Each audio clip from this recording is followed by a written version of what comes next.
Notícias no Girassol Jornal. Boa noite, bem-vindos. Generais Copelipa e Dino. O Tribunal Supremo adia julgamento para o próximo ano.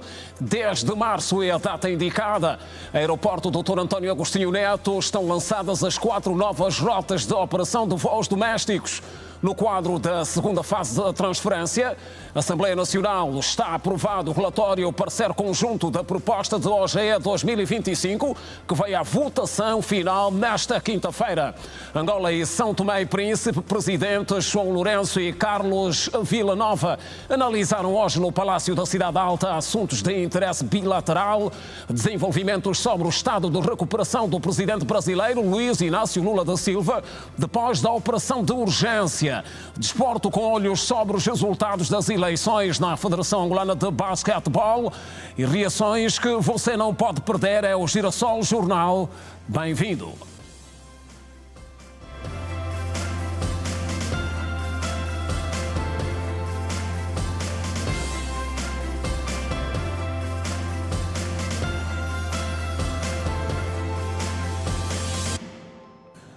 Outra vez, boa noite. O Tribunal Supremo adiou para o próximo ano o julgamento dos generais Hélder Vieira Dias Copelipa e Leopoldino Fragoso do Nascimento Dino para 10 de março, que é a data indicada pelo Tribunal para o início das audiências. A decisão do tribunal pouco ou nada surpreendeu os presentes na sala de audiências. É que, mesmo antes do início da sessão marcada para as 10 horas desta terça-feira, pelos corredores do Tribunal Supremo, aventava-se a ideia do adiamento, já que o grupo de advogados dos arguidos lamentava pela comunicação tardia por parte daquela instância superior de justiça. O caso data de 2022, quando os oficiais generais Manuel Hélder Vieira Dias Júnior Copelipa e Leopoldino Fragoso do Nascimento foram constituídos arguidos. No mesmo processo, constam ainda os nomes de You Ai-ming, Fernando Gomes dos Santos e as empresas China International Funds Angola, Plasmart International Limited e Hatter Haig International Limited.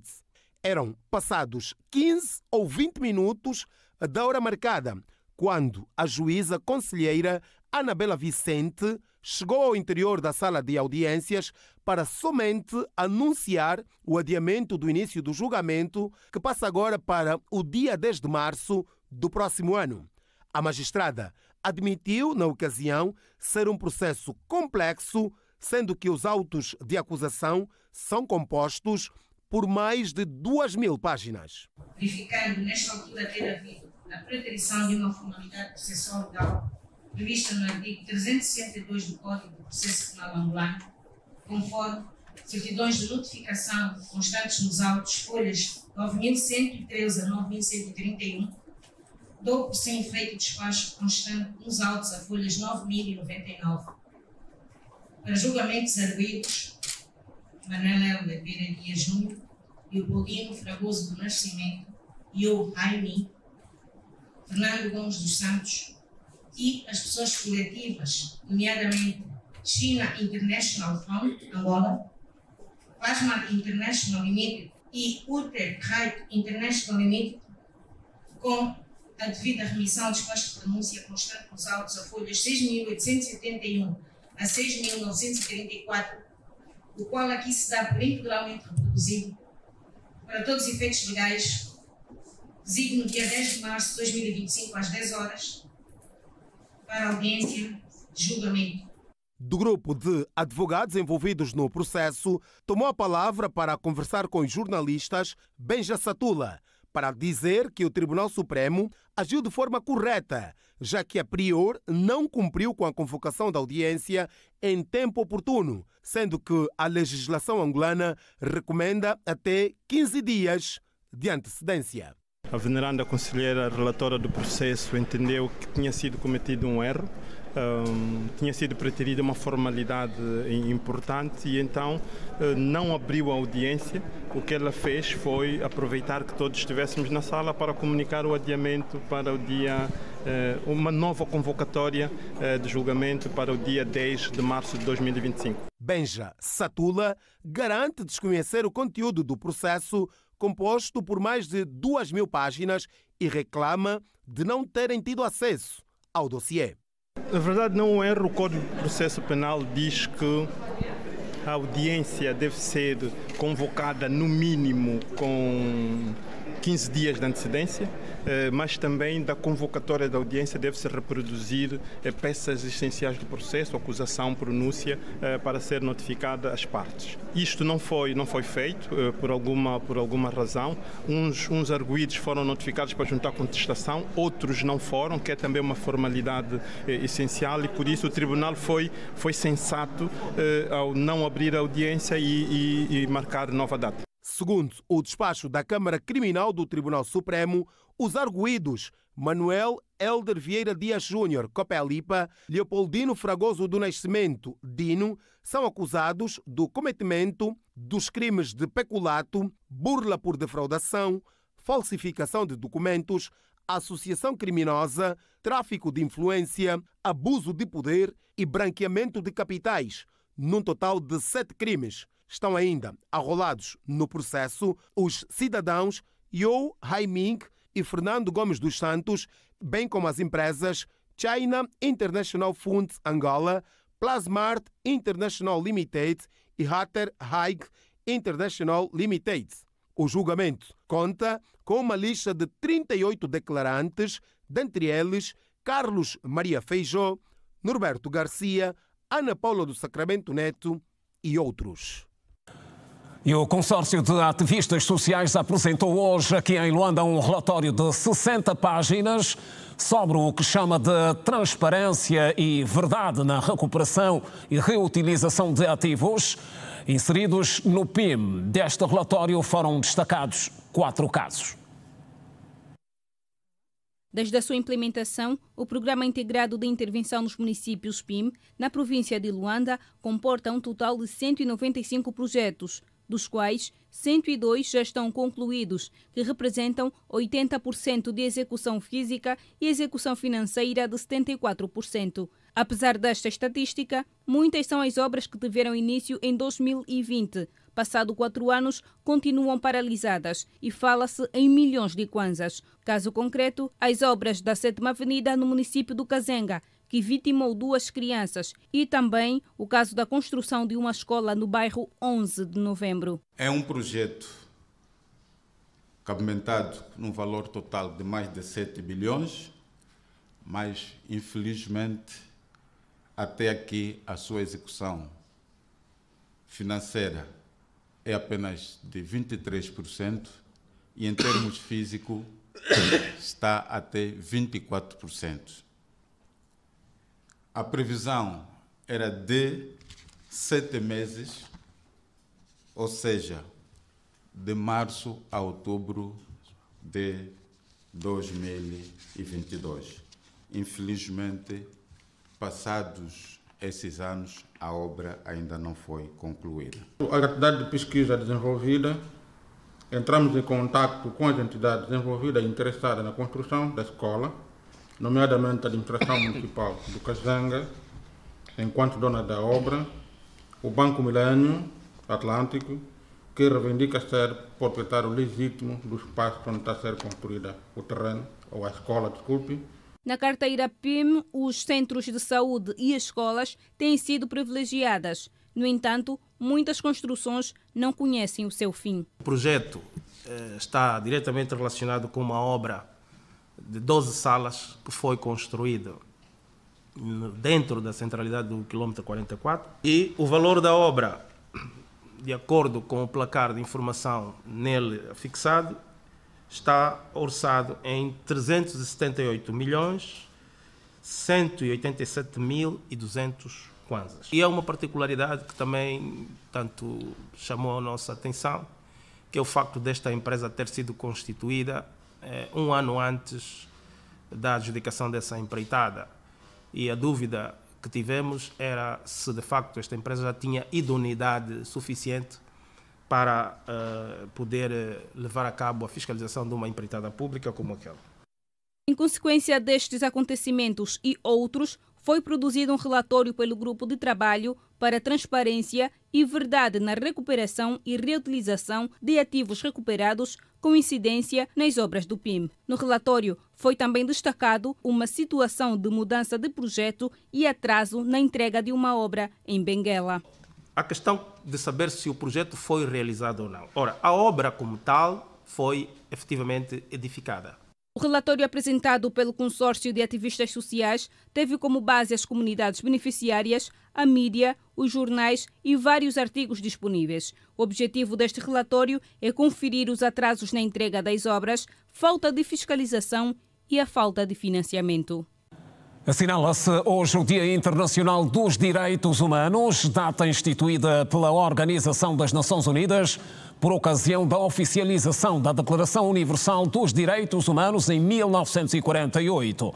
O objetivo é homenagear o empenho e dedicação de todas as pessoas defensoras dos direitos humanos e promover a igualdade entre todos os cidadãos. O tema para este ano é Nossos Direitos, Nosso Futuro Agora, destacando a relevância permanente dos direitos humanos para enfrentar os desafios globais.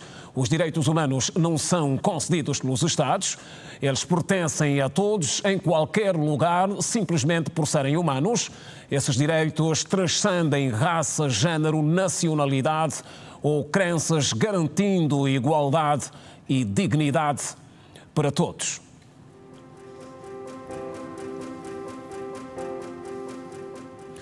O Presidente da República, João Lourenço, designou hoje Lucas Manuel João Quilundo para exercer o cargo de juiz conselheiro do Tribunal Constitucional, considerando que os juízes do Tribunal Constitucional têm um mandato de 7 anos não renovável, a existência de vaga e a necessidade de se designar outra entidade para exercer a referida função.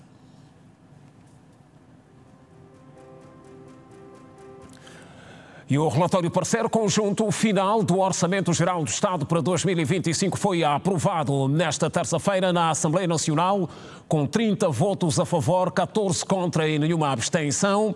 A proposta prioriza investimentos nos setores da saúde, educação, infraestruturas, desenvolvimento económico e sustentável.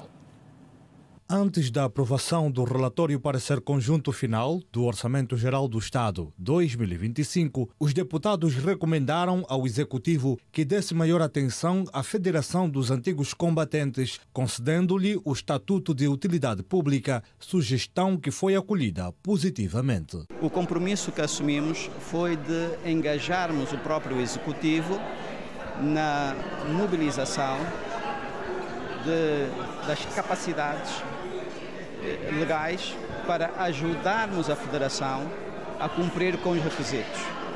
Portanto, vamos sentar-nos com a direção da Federação, com os nossos juristas, compreender então que lacunas é que ainda poderão existir com o seu processo de admissão e, com isso, facilitarmos, vamos assim pôr, o percurso de apresentação da proposta para que sejam elegíveis também a fundos do Orçamento Geral do Estado.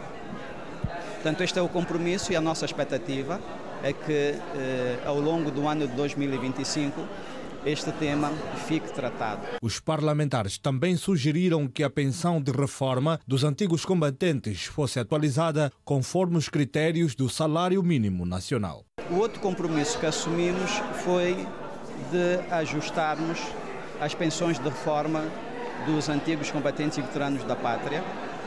Vamos fazer, nós chamamos remanejamento do próprio orçamento, retirando recursos que estavam inicialmente alocados para outras finalidades, para podermos assegurar que a pensão de reforma dos nossos antigos combatentes e veteranos da pátria, no mínimo, estejam ao nível do salário mínimo nacional. Portanto, esse também é um compromisso que ficou aqui assumido e que esperamos, desta forma, podermos, por um lado, conferir à Federação maior capacidade para a realização dos seus propósitos e, por outro, a cada um dos reformados, cada um dos cidadãos nessa condição também encontrarem maior conforto do ponto de vista da sua remuneração. O Orçamento Geral do Estado 2025 deverá entrar em vigor em 1º de janeiro, após promulgação pelo Presidente da República.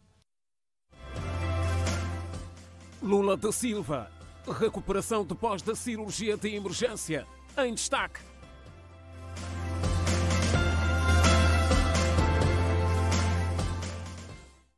Aulas interrompidas, casas inundadas, são alguns dos danos que se destacam das 4 horas de chuva sobre a capital Luanda nesta terça-feira. A unidade técnica garante, entretanto, que vai continuar a trabalhar na limpeza das valas para mitigar os estragos causados pelo fenómeno natural. Gente à procura do melhor abrigo para não se molhar, vias intransitáveis em Luanda. É assim toda vez que São Pedro decide abrir as torneiras.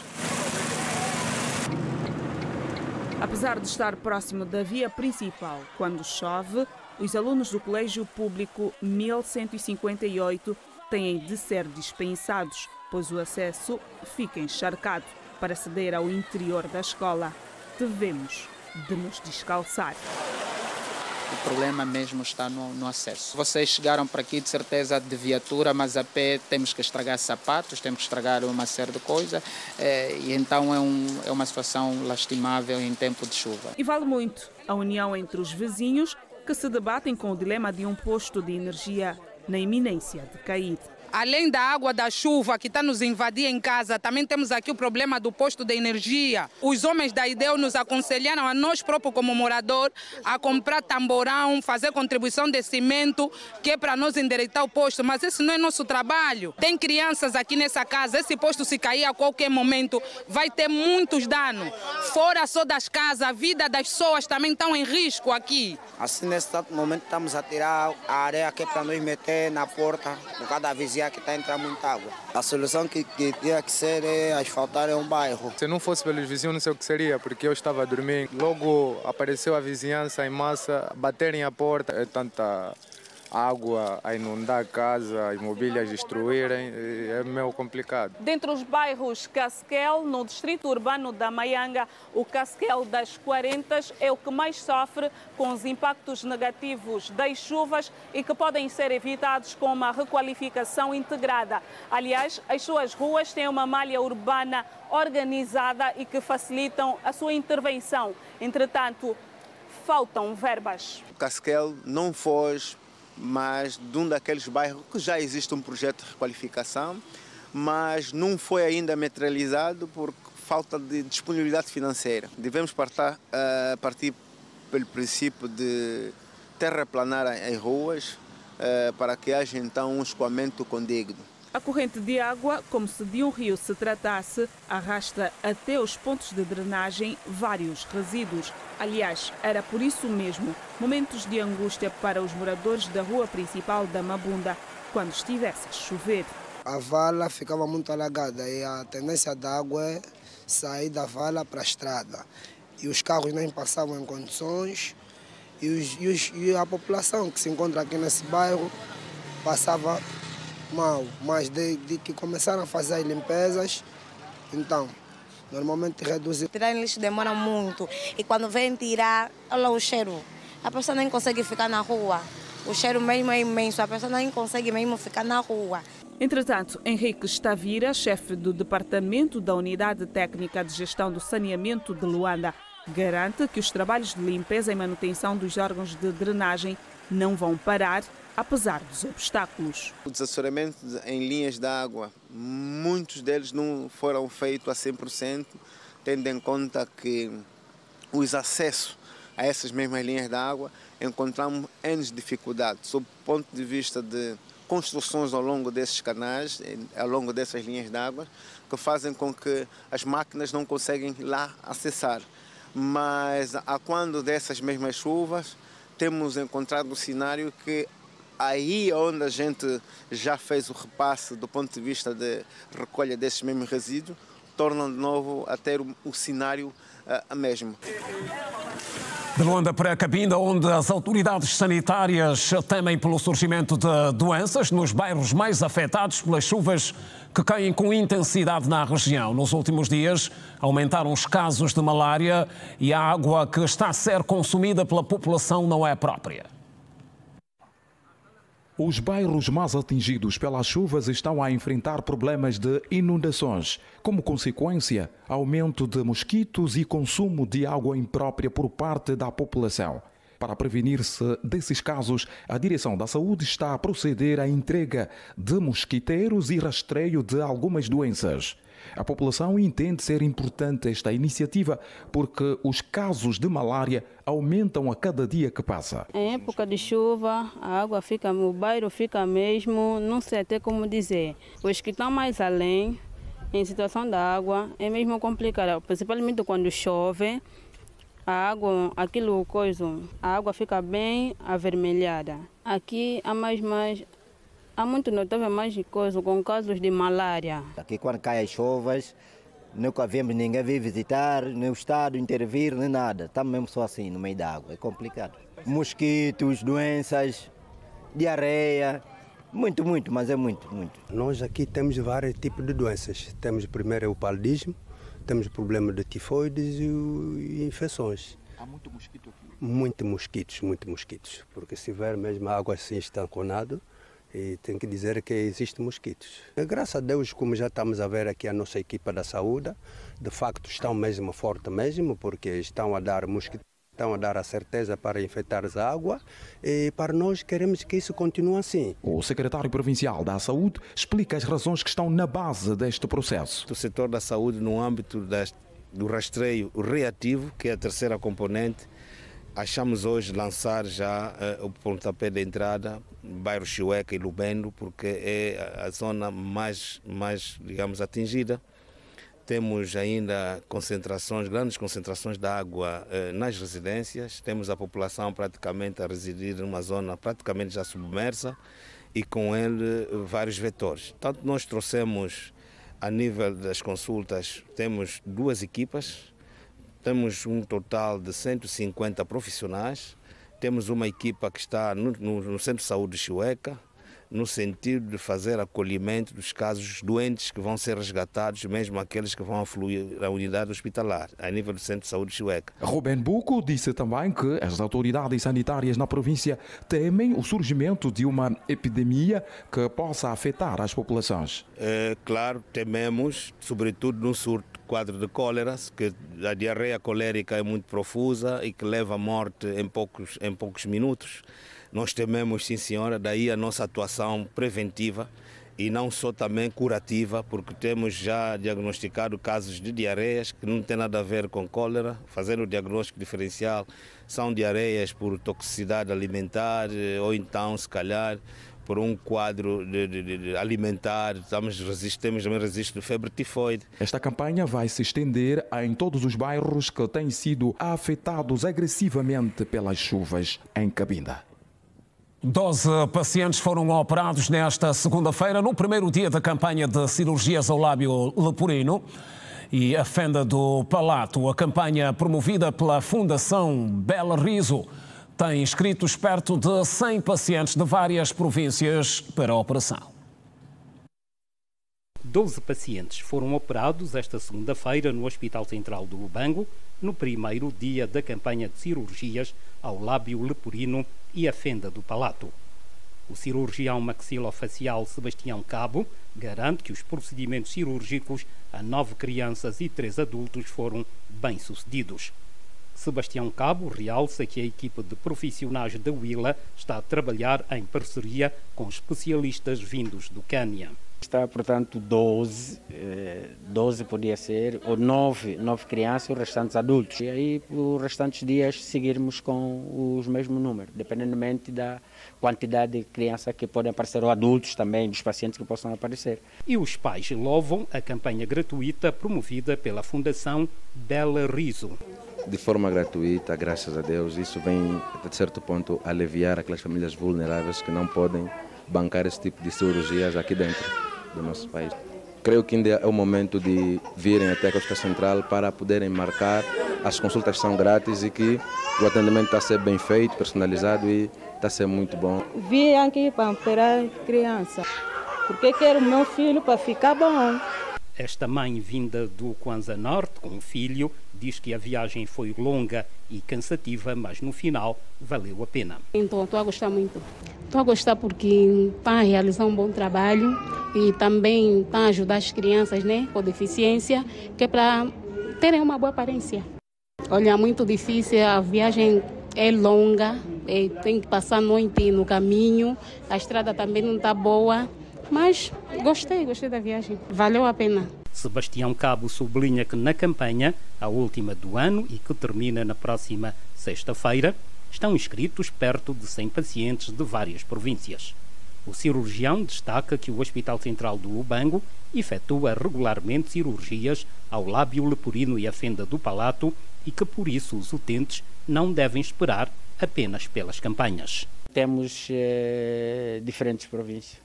Como temos Namibe, pacientes que vieram do Namibe, que vieram do Kwanza Norte, que vieram das Lundas, muitos pacientes. Mas é um recado que a gente deixa à população, né? Não esperem que, por exemplo, o Hospital Central, não esperem que haja uma campanha que o paciente venha. Nós, todas as semanas, nós operamos os lábios fissurados, aqueles que apareceram, assim como o palato. O hospital tem condições para fazer isso.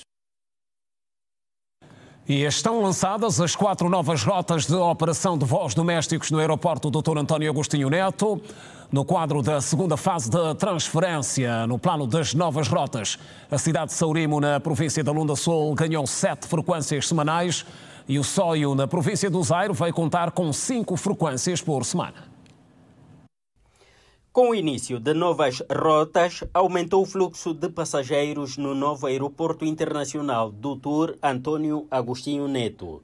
Esta terça-feira, a TAG deu início da segunda fase do processo gradual de transferências dos voos comerciais de passageiros a partir deste aeroporto.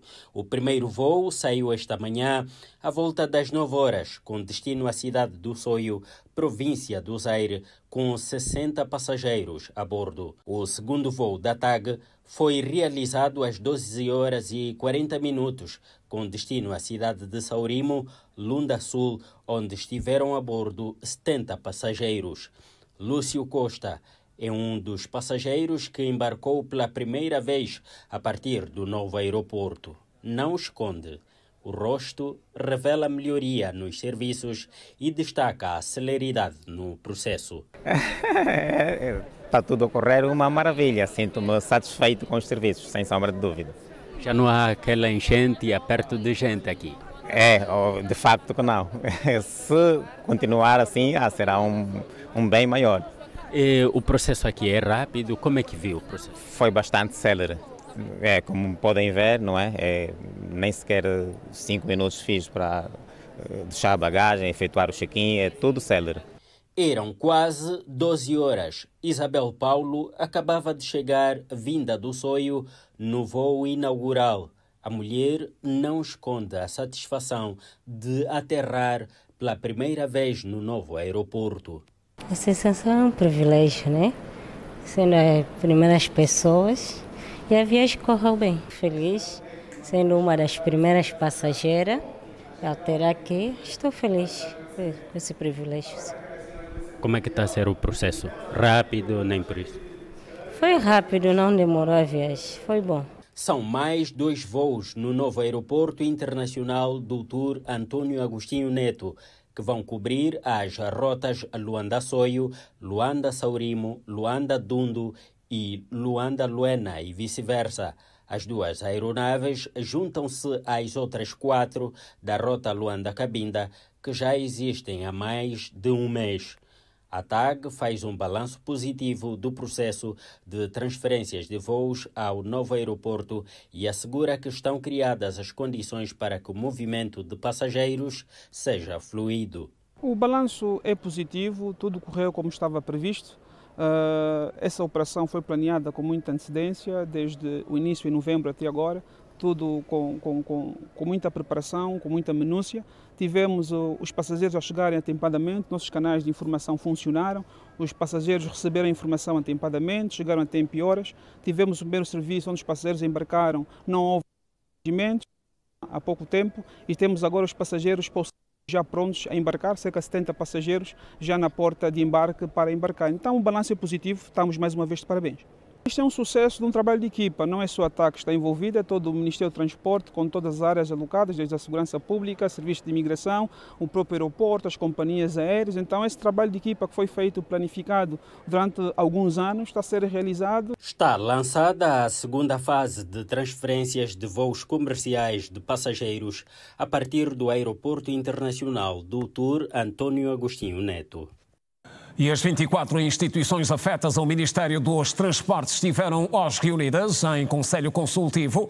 É o 16º que serviu para analisar o futuro do setor, desafios e soluções e os ganhos alcançados ao longo dos últimos anos. A mobilidade urbana, a economia marítima, a interligação dos caminhos de ferro foram alguns dos temas abordados no 16º Conselho Consultivo do Ministério dos Transportes, que decorre em Luanda. Principais desafios e prioridades rumo ao desenvolvimento económico do país estão na agenda do certame presidido pelo ministro Ricardo de Abreu. Falo particularmente na dimensão da mobilidade urbana, mobilidade das pessoas, que precisam se deslocar de pontos diferentes do país ou mesmo nas cidades.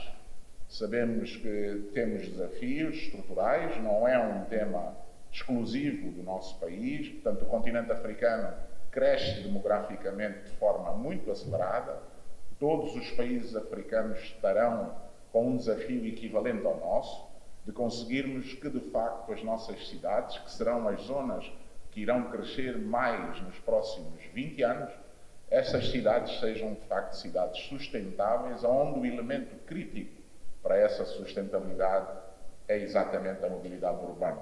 O setor marítimo também foi destaque e, segundo o ministro, vai ser prioridade daqui em diante para tirar partido da economia azul que o país oferece. A nível do setor marítimo temos também vários desafios ainda, apesar de também termos conquistas, mas de qualquer das maneiras eu diria que este será um setor que iremos priorizar daqui para a frente e até ao final do nosso mandato. Eu penso que o setor da aviação civil estará já numa fase de velocidade de cruzeiro.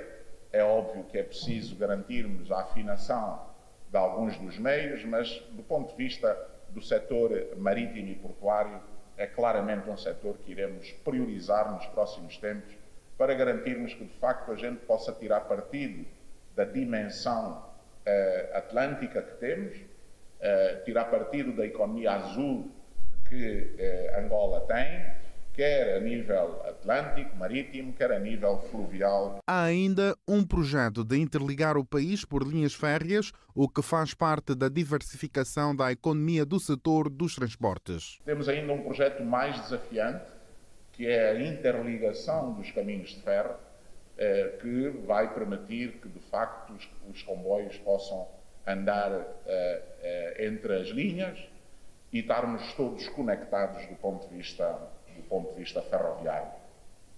Nós gostaríamos também de destacar aqui que este caminho que nós temos feito, ele tem sido, e começamos exatamente em 2019, quando lançamos o primeiro exercício para a concessão do terminal polivalente do Porto de Luanda.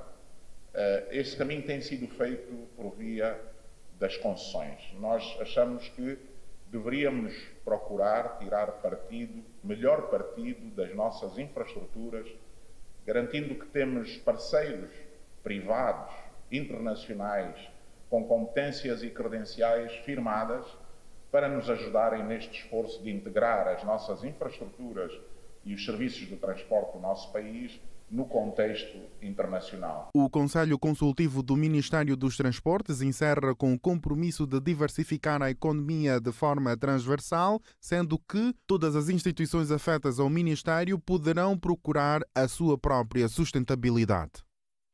Os automobilistas que circulam na Estrada Nacional 105 mostram-se preocupados com o estado avançado de degradação da via, principalmente na ligação entre a comuna de Katenga e o município do Xongoroi, em Benguela.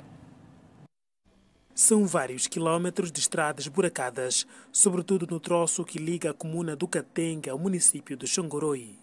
Os automobilistas, com realce para os caminhonistas entrevistados, falam das dificuldades durante a condução. A estrada está mesmo mal. Está mesmo mal. Até o meu pneu estelou. Estou andando com o pneu um lado. Aí é só de buraco só. De buraco, então aí o problema é buraco. É bom que a estrada, se estivesse boa, a gente devíamos chegar muito cedo. Se eu queríamos no reparo nessa estrada do Lubango para Benguela, do Uambo para Benguela, mais ou menos assim daria.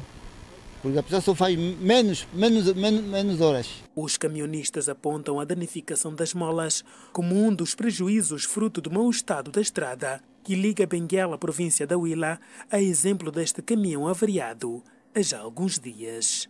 Nossa viatura saímos da Serra do Tombo, até posto aqui, escolheu a mola, já estamos aqui há 5 dias. Assim ontem fomos lá, deixamos as molas no Ambo, voltamos. Hoje assim fomos de novo.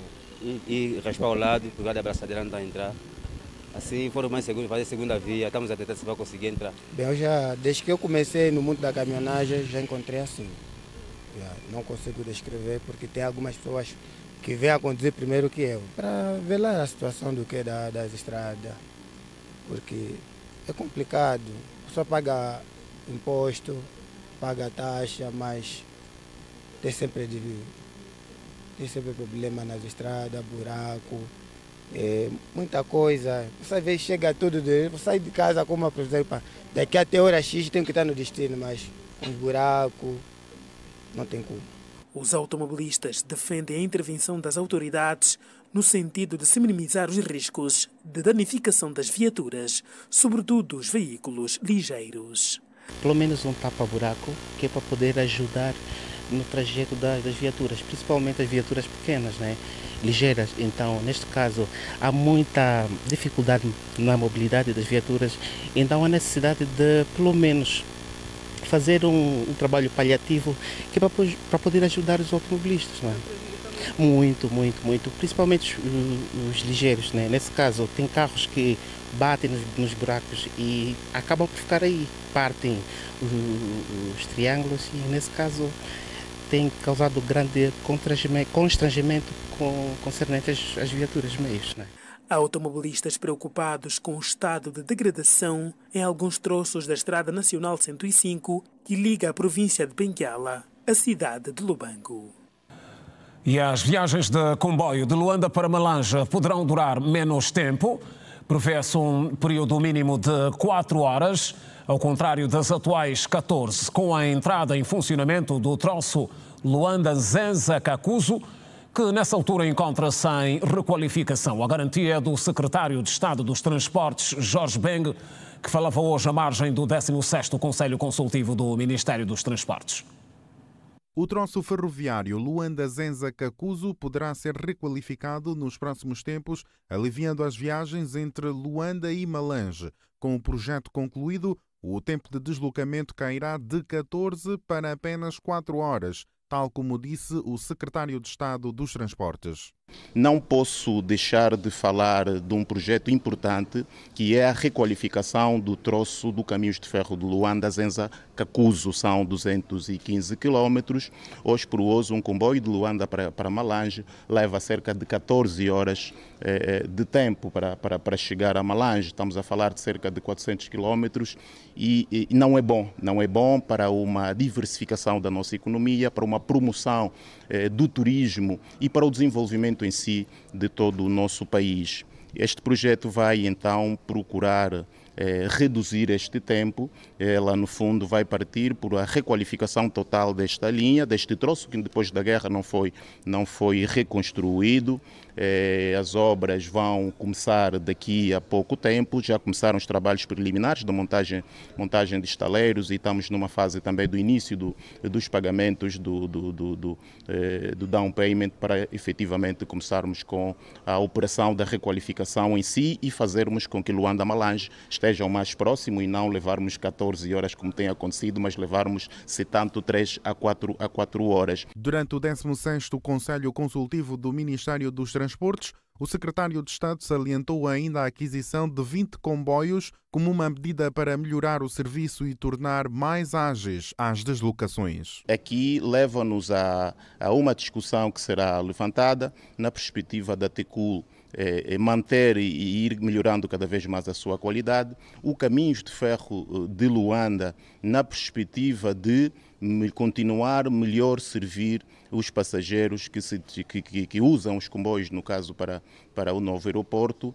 para além de um projeto que temos de aquisição de mais 20 unidades automotoras que, no fundo, vão reforçar a capacidade do Caminhos de Ferro de Luanda de atender a rota Bungo, novo aeroporto. Outra iniciativa em carteira é a construção de passagens superiores nos cruzamentos rodoferroviários com o objetivo de desnivelar e garantir mais segurança e fluidez no trânsito.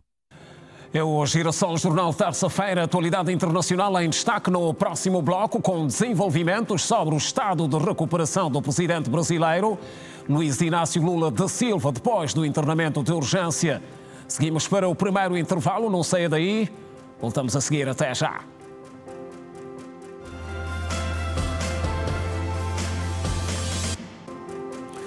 Está de volta à atualidade no Girassol Jornal. O presidente João Lourenço e o homólogo de São Tomé e Príncipe Carlos Villanova estiveram hoje reunidos no Palácio da Cidade Alta. O encontro serviu para abordar questões de interesse bilateral. O estadista são tomense, que também é o presidente em exercício da CPLP, está em Luanda em visita privada. O presidente são-tomense, Carlos Villanova, chegou ao Palácio Presidencial da Cidade Alta no início da tarde desta terça-feira e foi recebido pelo presidente João Lourenço para um encontro bilateral que durou cerca de 30 minutos e serviu para analisar assuntos de interesse dos dois países. Carlos Villanova, em visita privada a Angola, é o atual presidente em exercício da Comunidade dos Países de Língua Portuguesa, CPLP, e recebeu o testemunho das mãos do presidente da República de Angola, João Lourenço. Estima-se que no encontro os dois estadistas terão analisado também assuntos relacionados com a CPLP, comunidade em que fazem parte Angola, São Tomé e Príncipe, Brasil, Cabo Verde, Guiné-Bissau, Guiné Equatorial, Portugal e Timor-Leste. Angola e São Tomé e Príncipe formalizaram a cooperação em fevereiro de 1978 através do Acordo Geral de Amizade e de Cooperação e da Comissão Mista Bilateral em 1980. Em 1995, rubricaram um acordo de proteção recíproca de investimentos com vista à criação de condições favoráveis para estimular as iniciativas privadas e intensificar a cooperação econômica entre ambos os Estados. Em 2019, foram identificadas novas áreas de cooperação entre os dois países, concretamente nas áreas do turismo, transporte e exploração de hidrocarbonetos, e rubricaram em 2020 o acordo sobre isenção de vistos nos passaportes diplomáticos, de serviço, especiais e ordinário, que marcou assim um passo importante nas relações de amizade e cooperação entre si. O chefe de Estado são-tomense efetuou em maio de 2022 uma visita oficial de 3 dias a Angola para o reforço da cooperação entre os dois países. E o Presidente da República, João Lourenço, segue amanhã para a África do Sul, onde vai cumprir uma visita de Estado de algumas horas, como informaram os serviços da Secretaria da Presidência da República. Saudação a todos. Vamos ter, uma vez mais, o Sr. Presidente da República engajado numa frente diplomática. É um trabalho imparável para que Angola avance no caminho do progresso e do desenvolvimento. Desta feita, o Presidente João Lourenço toma um avião com destino à África do Sul para uma visita de Estado que vai decorrer nos limites horários de um dia apenas, mas todas elas horas muito intensas, em que vai acontecer um bocado de tudo. A viagem será amanhã, quarta-feira, para Pretória, sendo que o programa de trabalho se vai cumprir no dia seguinte, 12 de dezembro, quinta-feira. Na manhã desse dia, o Sr. Presidente da República vai ser acolhido pelo seu homólogo Cyril Ramaphosa no Palácio Presidencial de Pretória, o chamado Union Building. Ali acontecem as honras protocolares, 21 salvas de canhão e logo a seguir a sequência de conversações. Primeiro, um encontro apenas entre os dois chefes de Estado e depois conversações alargadas ao conjunto das duas delegações, num formato bastante amplo, seja no número de ministros ou seus adjuntos participantes, seja também na diversidade de temas. Angola e África do Sul vão discutir o reforço da cooperação em áreas tão vastas como a energia, a defesa, o ensino superior, a educação, a cultura, a juventude e o desporto, para citar apenas estas. As conversas vão dar lugar à assinatura de vários acordos de cooperação e memorandos de entendimento, os instrumentos que vão reger os próximos tempos das relações entre Angola e o país de Nelson Mandela.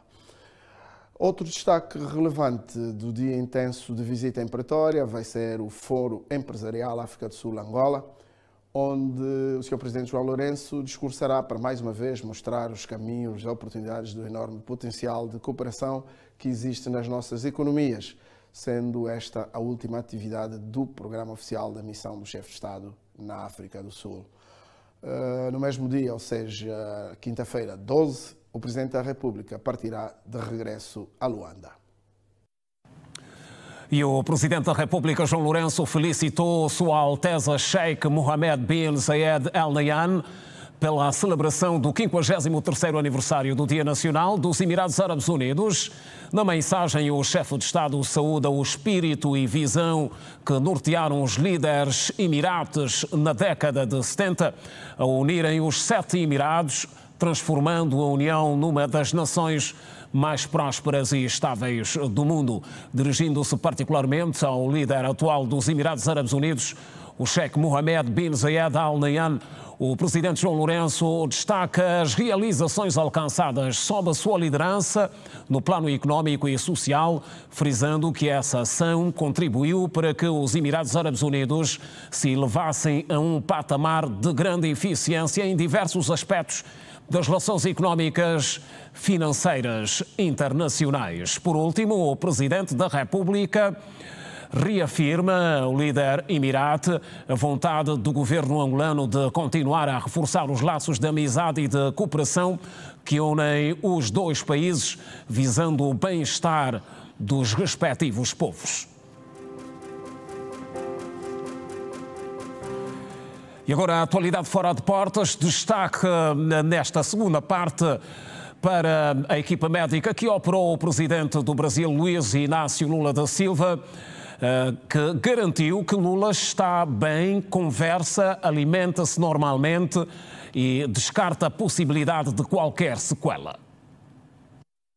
Luiz Inácio Lula da Silva, o presidente brasileiro, foi submetido a uma cirurgia de emergência para a drenagem de uma hemorragia intracraniana. Não lhe foram detectadas lesões cerebrais. Os médicos do Hospital Sírio-Libanês de São Paulo, em conferência de imprensa, anunciaram que Lula da Silva se encontra estável e a conversar normalmente. O presidente do Brasil sentiu fortes dores de cabeça na manhã desta segunda-feira. Prosseguiu a sua agenda de trabalho e só no final do dia se dirigiu à unidade do Hospital Sírio-Libanês em Brasília, onde foi feita uma ressonância magnética, imediatamente transferido para a unidade do mesmo hospital em São Paulo, onde sofreu uma intervenção cirúrgica. Depois de uma operação de urgência, na noite de segunda-feira, o presidente brasileiro encontra-se estável. Os médicos indicaram que Luiz Inácio Lula da Silva, de 79 anos, não ficou com lesões cerebrais, tem todas as suas funções neurológicas preservadas e deve regressar a Brasília na próxima semana. Na origem desta intervenção de emergência está um acidente sofrido em 19 de outubro, quando Lula da Silva caiu da banheira da residência oficial, o Palácio da Alvorada, em Brasília, e bateu com a nuca. Levou 5 pontos. Este acidente colocou o presidente do Brasil sob vigilância médica e cuidados especiais e levou ao cancelamento da sua presença na Cimeira dos BRICS na Rússia, que decorreu entre 22 e 24 de outubro. O chefe de Estado foi então transferido para a unidade de São Paulo. O hematoma foi drenado e Lula da Silva permanecerá as próximas 48 horas na unidade de cuidados intensivos daquele hospital. Os próximos dias ainda vão ser passados no hospital e a equipa médica avançou que serão publicados diariamente boletins médicos que acompanham o estado de saúde do presidente brasileiro. Até a recuperação clínica de Lula da Silva, quem assume a presidência do Brasil é o vice-presidente Geraldo Alckmin. Um grupo de homens armados raptou mais de 50 mulheres e crianças numa operação no vilarejo de Zamfara, noroeste da Nigéria, informou a polícia local. O assunto está em destaque no Compacto Internacional. O rapto por resgate é comum no noroeste da Nigéria, devido aos altos níveis de pobreza, desemprego e proliferação de armas de fogo ilegais. A polícia de Zamfara disse que o incidente ocorreu no domingo e que forças de segurança adicionais foram enviadas para a área. Os moradores informaram que dezenas de agressores em motocicletas chegaram no vilarejo por volta das 12h30, armados, e foram de casa em casa. Raptaram cerca de 50 mulheres, incluindo mulheres casadas e meninas. Os moradores apelaram aos governos federais e do estado de Zamfara que enviem mais soldados e pessoal de segurança para combater a insegurança na localidade. 104 jornalistas perderam a vida este ano, vítimas de crimes violentos, segundo uma contagem provisória da Federação Internacional de Jornalistas, FIGE, que soa mais de metade, 55, destas mortes na faixa de Gaza. Pelo segundo ano consecutivo, o Médio Oriente e o mundo árabe estabeleceram-se como a região mais perigosa para a prática do jornalismo, com um total de 66 mortes, em grande parte devido aos efeitos da ofensiva israelita em Gaza e no Líbano. Desde o início da guerra na faixa de Gaza, 138 jornalistas já perderam a vida. Atrás dessa área geográfica está a região Ásia-Pacífico, onde o número de mortes passou de 12 em 2023 para 20 em 2024. O Paquistão, com 6 assassinatos, o Bangladesh, com 5, encabeçam a lista nesta área, enquanto a Birmânia e na Índia foram registradas 3 mortes por cada país. Enquanto a Europa é considerada o continente mais seguro do mundo para os jornalistas. As 4 vítimas mortais recolhidas neste estudo correspondem à Ucrânia. A China continua a ser a maior prisão mundial para a imprensa, mantendo 135 jornalistas atrás das grades, e a Ásia-Pacífico é a região com mais casos, num total de 254 registrados.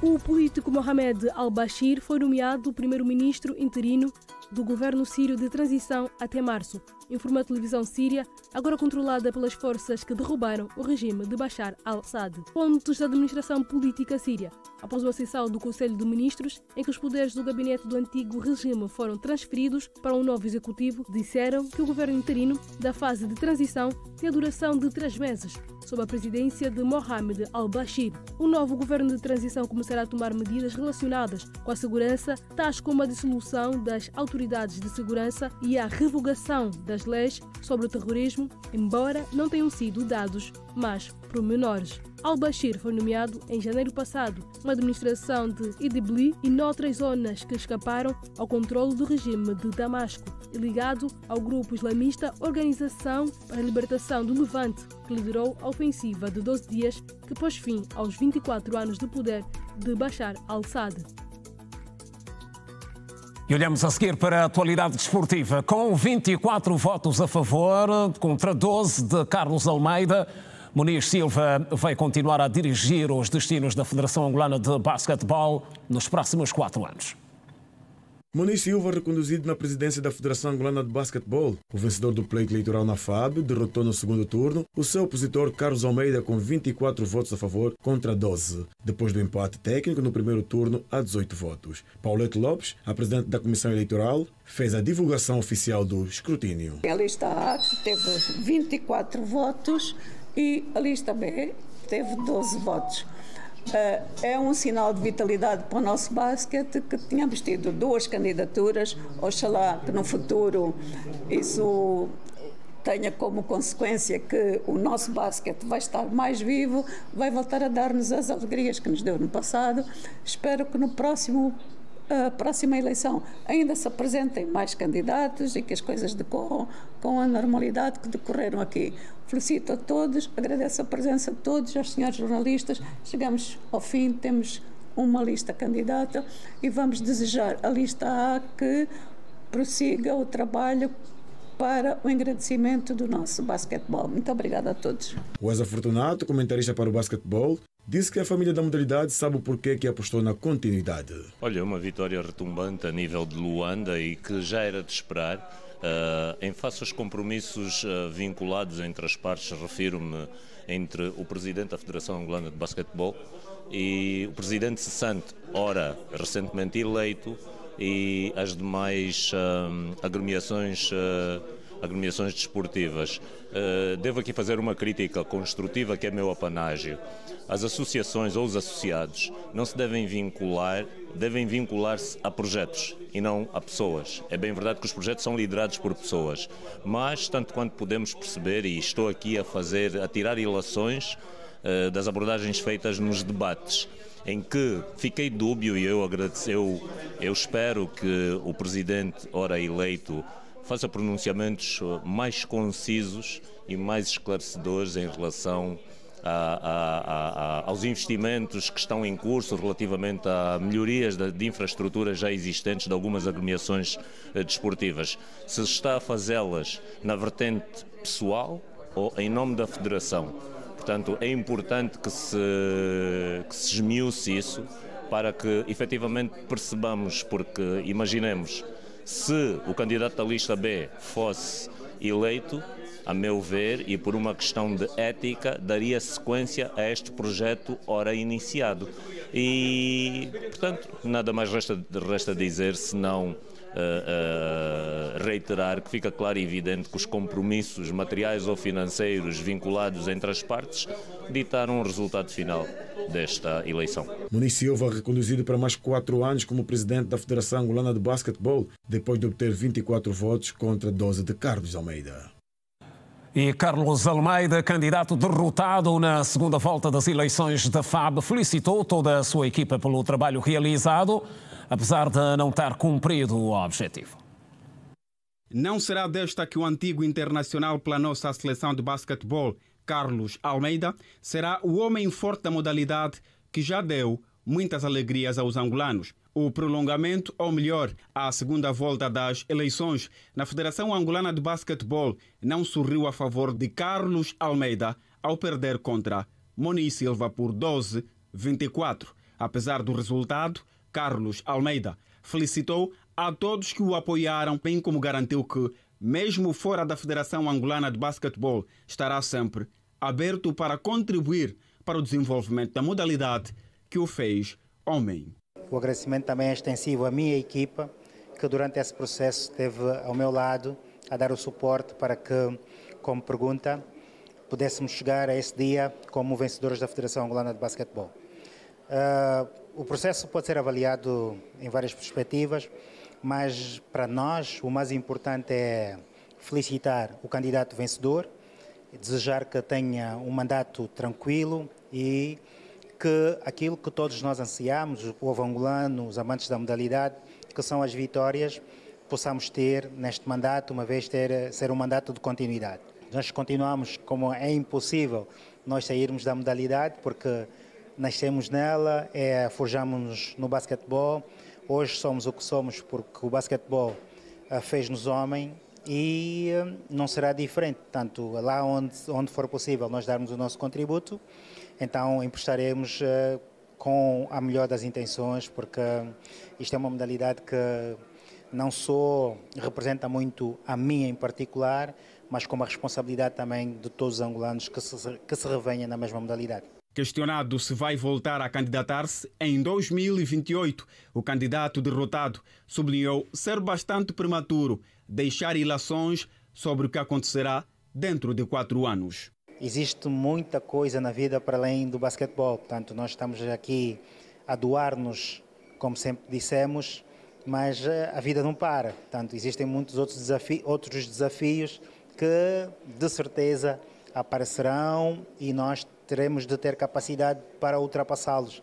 Portanto, é um mundo, Angola é um país de oportunidades e nós acreditamos que jovens como somos, poderemos sempre lá onde estivermos dar o nosso contributo, no desporto ou não, mas para já falar numa candidatura futura é um bocadinho prematuro. Carlos Almeida perde diante do Muniz Silva, no entanto, entra na história recente do nosso basquetebol ao levar um pleito eleitoral à segunda volta. E a seguir temos reações de Muniz Silva, reconduzido à presidência da Federação Angolana de Basquetebol. Com 24 votos obtidos, 13 dos quais em Luanda, Muniz Silva foi reconduzido a mais 4 anos à frente da Federação Angolana de Basquetebol. O presidente da FAB garantiu que vai cumprir as promessas feitas a quando da campanha eleitoral. Nós vamos continuar a seguir o mesmo caminho, vamos tentar unir a família e ver se o basquete continua a crescer. Estamos no caminho certo, temos muito para fazer porque este período eleitoral praticamente paralisou o basquetebol. Então temos que recuperar o tempo perdido. Nós cumprimos sempre. Já exigiram no mandato anterior, vão continuar a exigir e nós vamos continuar a cumprir. Quanto ao novo selecionador nacional, o presidente da Federação Angolana de Basquetebol não adiantou o nome, pois vai ouvir o seu elenco antes de tomar a decisão. Não, agora vamos ainda baixar um bocado a tensão, vamos recuperar, porque neste período de indefinição temos que ver, porque nós evitamos o máximo possível estar a envolver a Federação. Vamos sentar, ouvir os meus colaboradores e tomar a decisão. Muniz Silva garantiu também que no seu novo mandato o basquetebol na província de Cabinda vai ressurgir. Cabinda vai voltar a ter basquetebol. A participação no Campeonato Nacional será um bocado mais complicado devido à descontinuidade do território, mas Cabinda vai ter basquetebol. Nos próximos dias eu tenho agendada uma ida a Cabinda. Só não fui por causa do período eleitoral. Posso anunciar aqui em primeira mão que eu irei a Cabinda e Cabinda vai ter basquetebol. Recordo que Muniz Silva vai cumprir mais 4 anos à frente da FAB depois de vencer a segunda volta das eleições na Federação Angolana de Basquetebol, com 24 votos contra 12 de Carlos Almeida, da lista B. São as notícias no Girassol Jornal, mas no intervalo a seguir, não saia daí. Até já.